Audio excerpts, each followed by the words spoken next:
Good morning. Glad to be back with you again.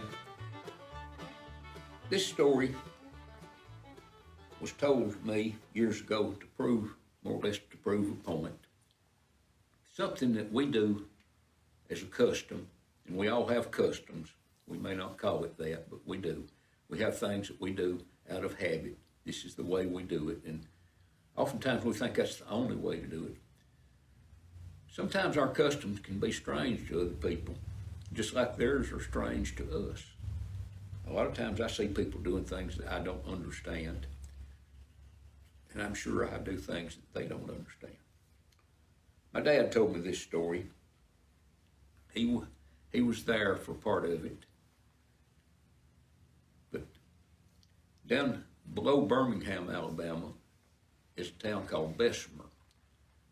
Nowadays, they would call that a bedroom community. People work in Birmingham and they live in Bessemer. They sleep in Bessemer and they come back to Birmingham. Well, back in the early, probably in the 19 teens, along there, a lot of the successful businessmen of Birmingham lived in Bessemer. They're at the train station at Bessemer, and most of them rode the train into Birmingham. But there in the train station, there was cubicles, like small. They came up probably 4 feet high, something like that. There was 2 gentlemen from China. They had a laundry there across the street from the depot.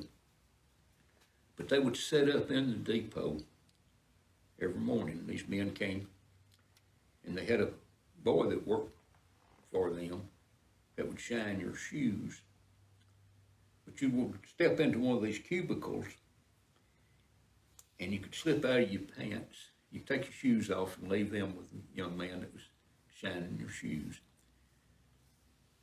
Little trays in each cubicle that you could put your change out of your pockets or whatever. It would take a big tray for me. I carry a lot of hardware. But these gentlemen, they could lay their change and their little pocket knives or whatever they had in those trays, slip their pants off. Well, they were inside and nobody could see their underwear, and hand them out. The old Chinese gentlemen, they would press your pants for you. You'd have that good, neat, crisp looking on your pants, and it would look good. This was a good business for them. They did general laundry. They would bring young people from China over, and they worked there in the laundry till they paid the men back. Then they would go on and find employment somewhere else if they wanted to, The old men were not brothers, they were just friends, worked together. One of the gentlemen died.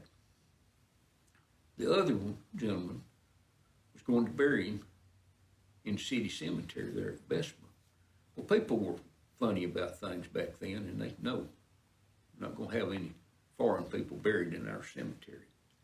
Well, he approached another one, and the same thing.